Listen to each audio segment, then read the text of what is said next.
आपसे कहनी है, बहुत जरूरी बात है, समझदारी की बात है। आप लोग सब समझदार हैं। जैसे मैं उतर के आया था तो एक भाई वहीं, बहुत सारे भाई फूल डालने गए थे, अब वो फूल आंखों में घुस गए। अगर चाहो कुछ दिन रह के काम कर लो, थोड़ा सा समझदार बनो। अगर आप ही समझो चोट लग जाएगी तो फिर काम ही नुकसान होगा काम का। जिम में वहां से चल के यहाँ आ गया तो मैं छोड़ के जा सकता हूँ।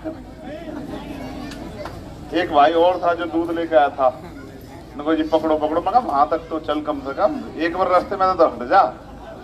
मैं थार तो बाहर हूँ भाई, तुम बताओ, मैं थार तो बाहर हूँ ना, तब मेरे से बाहर ना मैं थार से बाहर। मैं तो जब तक जीऊंगा आपके लिए अपने लहू का आखिरी कतरा भी लगा दूं।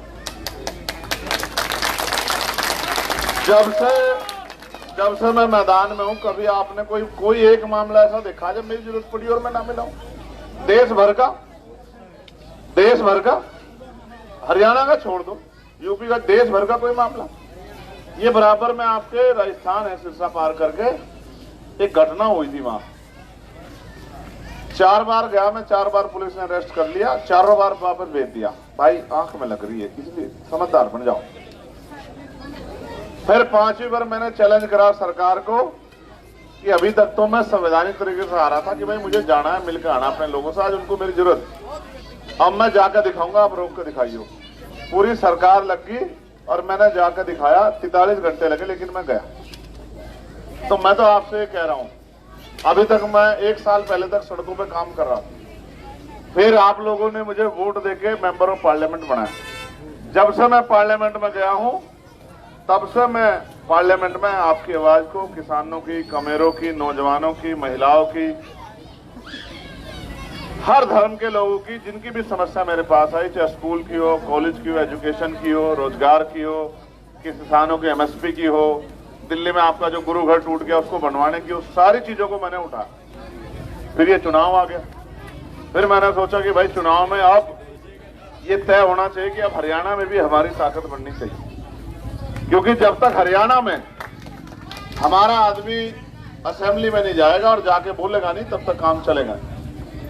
तो फिर हमने कहा कि एक तरीका है कि भाई चुनाव लड़ना है, सिर्फ एक तरीका है कि चुनाव जीत के लिए लड़ना है। तो फिर एक एकता प्रयास बना के, जो हमारे जैसे लोग हैं जो सोचते हैं किसान कमेरों की लड़ाई है, उनको तैयार करते। फिर भाईचारा बना, बातचीत हुई और फैसला हुआ लड़ना है। आपसे नहीं पूछा मैंने कि फैसला क्या लेना है, क्योंकि इतना तो भरोसा आपको मेरे ऊपर करना पड़ेगा, नहीं करना पड़ेगा। लेकिन आज मैं आपको ये कहने आया हूं, 2 तारीख में जलसा है, मैं आपको न्योता देने आया कि 2 तारीख के जलसे में आपको आना है, ठीक है? और आना क्यों है? आना इसलिए है, उसका भी कारण बता दो। साहब कहते थे कि जब आप इकट्ठे होते हैं ना, तो आपकी ताकत को देखकर दुश्मन के पैर जो है ना कमजोर होते हैं। जब आप बड़ी ताकत बनकर उचाना आ जाओगे तो आपके विरोधियों के पैर उसी दिन लड़खड़ा जाएंगे। समझे नहीं समझे? नू तो सबको पता है कि वो एड्डी चोटी के जोर लगा लें, वो जो लोग मुझसे प्यार करते हैं उनके वोट को इधर नहीं कर सकते। लेकिन फिर भी मैं कह रहा हूं, जब आप बड़ी ताकत में जाते हो तो आपकी बात बहुत दूर तक जाती है। समझे? तो एक तो दुश्मन के पैर कमजोर होंगे, एक आपकी बात दूर तक जाएगी और लोगों को यह भी पता लग जाएगा कि जिनको कमजोर समझ के इग्नोर कर रहे हैं वो कमजोर नहीं, वो ताकतवर। और ये आपके हाथ में।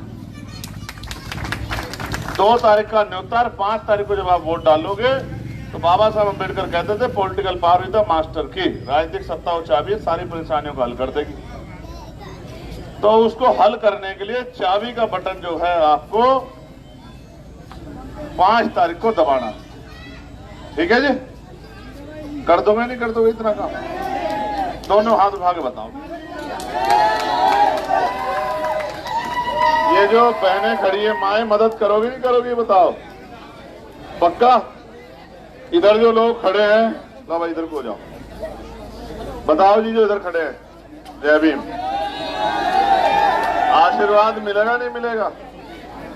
जैसे ये पटाखे पटकाए हैं और अभी भी चल रहे हैं, ऐसे ही इसी गर्जना को बढ़ा के 5 तारीख तक ताकत बना लोगे नहीं बना लोगे?